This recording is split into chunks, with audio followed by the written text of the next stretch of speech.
Mall. In touch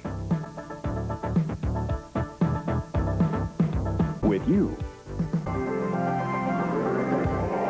Oak Court Mall. In touch with you for fall. Poplar at Perkins.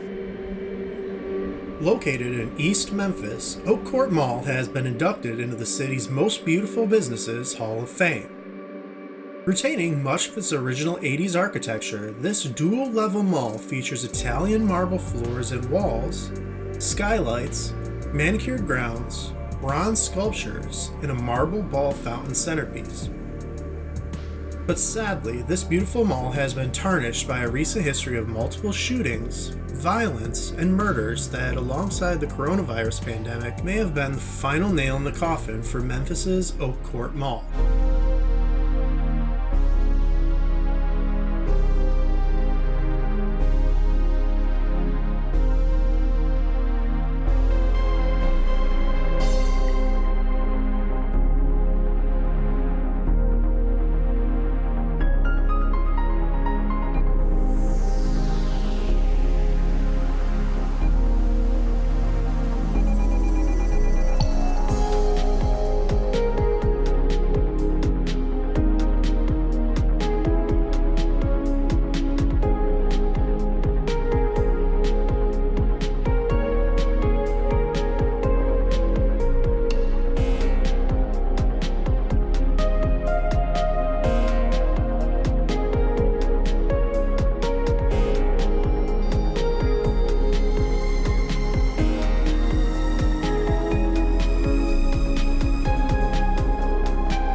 Though the mall would open in 1988, the history of the shopping center dates back to 1961, when Memphis-based department store Goldsmiths constructed a 3-story tall store on the grounds, followed by 2 more adjacent buildings in the 1970s in place of the shuttered Siena College.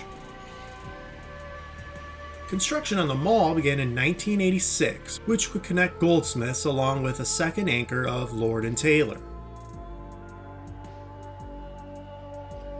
Located in a well-to-do section of the city, Oak Court was designed for a more upscale shopping experience, and the lavish architectural features reflect that idea.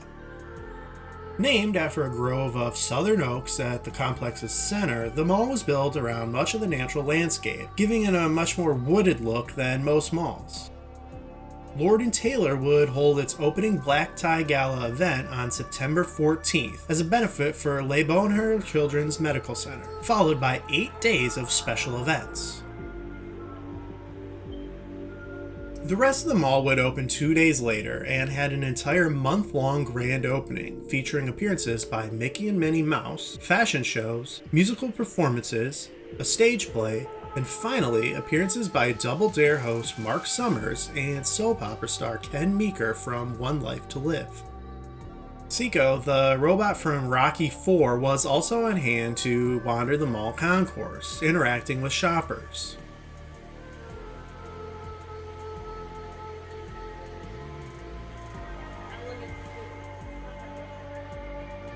Many of the 44 concourse shops were the first to open in Memphis, and some, such as the Disney Store, opening their first location in the entire South. Another unique feature of the mall is the Oak Court office building. This 4-story connected office center built simultaneously. Also meant to cater to elite clientele, the ground floor featured a jogging track, health facility, and its own 3-level underground garage.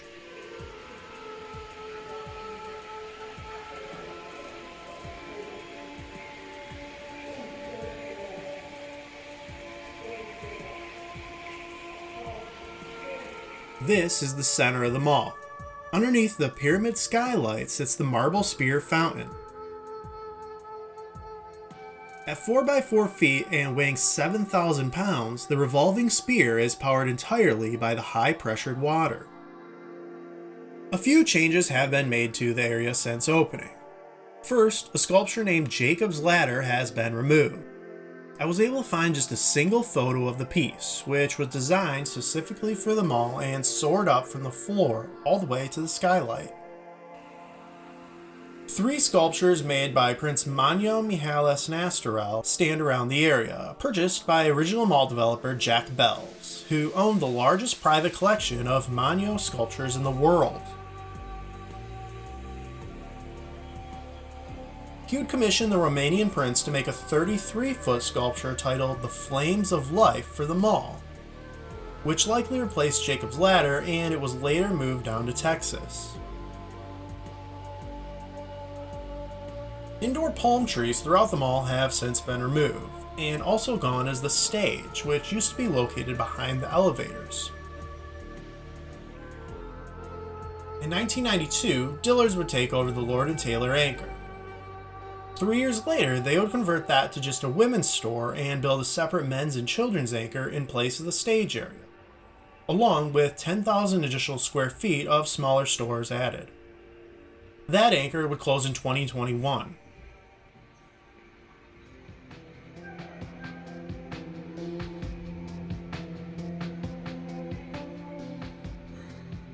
The mall has always prided itself as a center for arts, lining up regular shows and appearances.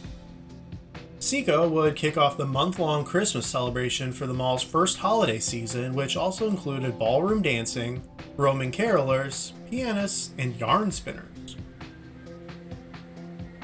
While mall shows have greatly decreased in the recent years, local high schools have held painting classes at the mall, and Disney Channel stars Isaac Ryan Brown and Christian Simon held a meet and greet at the store as recently as 2022.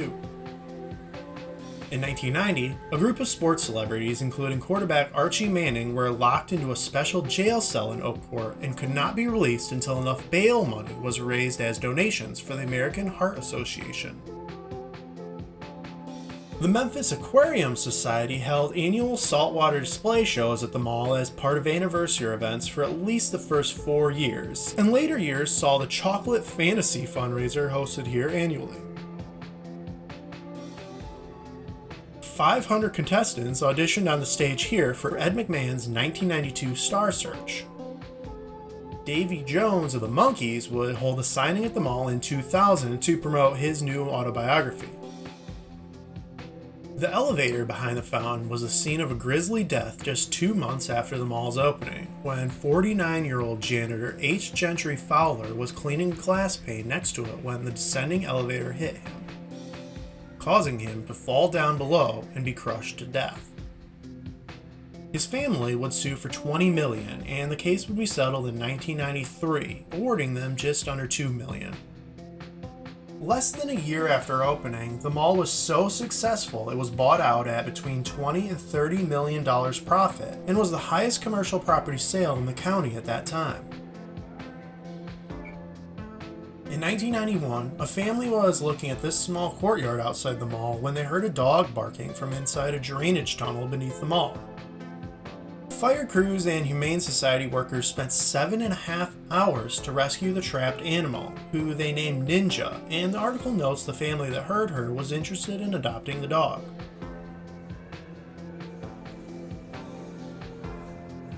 Food has never been a big part of Oak Court.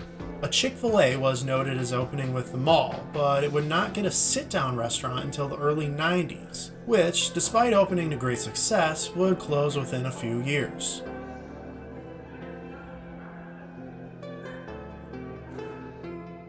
This is the largest Macy's store in the region.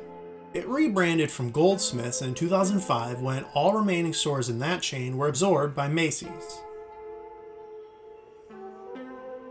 Back in 1994, a group of fur protesters were arrested for blocking one of the entrances to this store and assaulting a security guard as part of a protest called Fur Free Friday, which was the third time they had done this, having handcuffed themselves to the doors previously.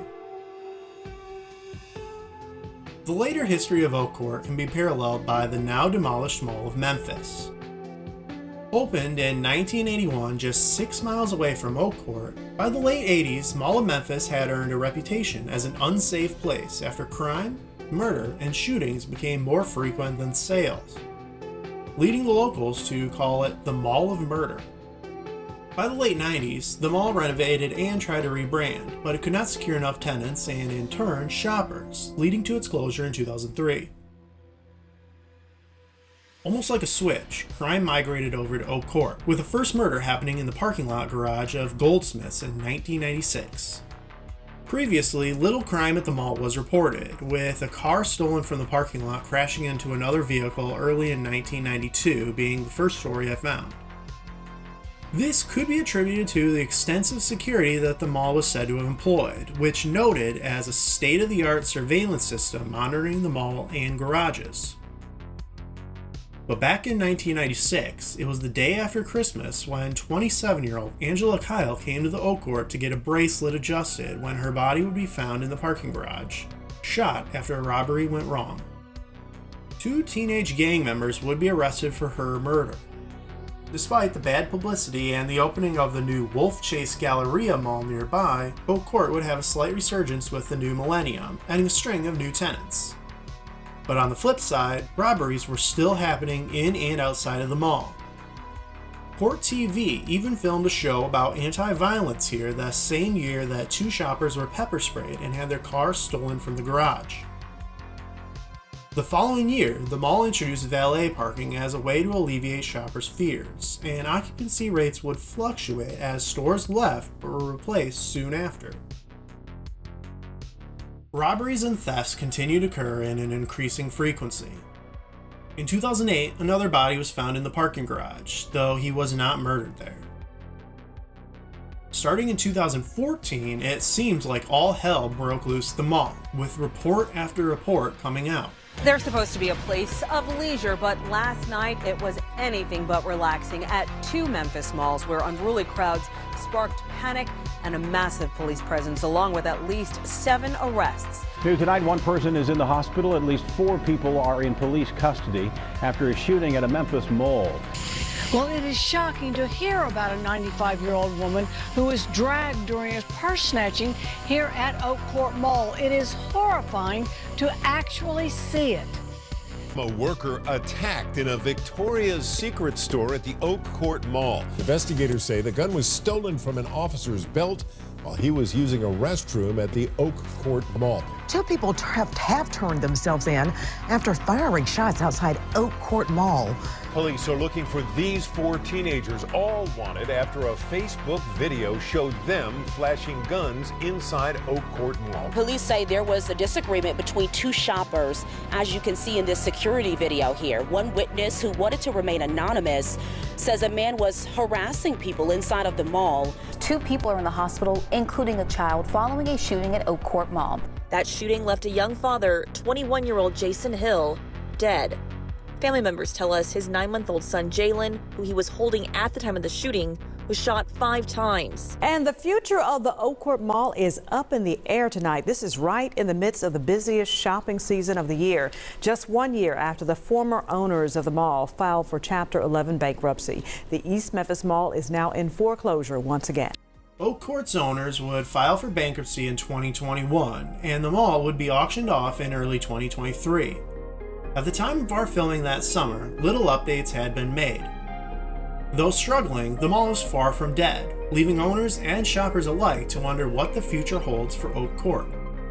Will it be renovated into a modern and bland design, or demalled like so many other shopping centers?